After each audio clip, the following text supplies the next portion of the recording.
జై శ్రీమన్నారాయణ. ఈరోజు ఈ వీడియోలో మనం పరమశివుని యొక్క పంచభూతలింగ క్షేత్రాలు ఎక్కడున్నాయో తెలుసుకుందాం. జీవకోటి మనుగడకు పంచభూతాలు ఆధారం. భూమి, నీరు, అగ్ని, వాయువు, ఆకాశం ఈ 5 పంచభూతాలను ఆధారమైన వాడు లయకారుడు పరమశివుడు. అటువంటి పరమశివుని యొక్క పంచభూతలింగ క్షేత్రాలు ఎక్కడున్నాయో ఇప్పుడు చూద్దాం. ఒకటోది ఏకాంబరేశ్వర ఆలయం. తమిళనాడు రాష్ట్రంలో కాంచీపురంలో ఈ క్షేత్రం ఉంది. ఇక్కడ శివుడు పృథ్వీలింగంగా దర్శనమిస్తాడు. 2 చిదంబరం నటరాజస్వామి ఆలయం. ఈ క్షేత్రం తమిళనాడు రాష్ట్రంలో చిదంబరం అనే ప్రాంతంలో ఉంది. ఇక్కడ స్వామి ఆకాశలింగంగా దర్శనమిస్తాడు.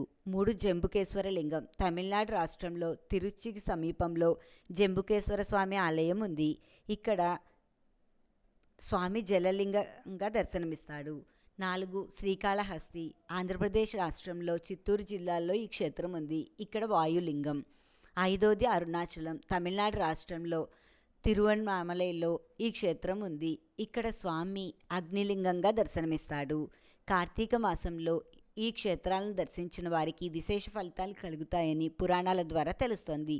ఇలాంటి ఆధ్యాత్మిక వీడియోలు చూడాలంటే దయచేసి నా ఛానల్ని సబ్స్క్రైబ్ చేయండి. ఈశ్వరి గుడిమెట్ల. జై శ్రీమన్నారాయణ.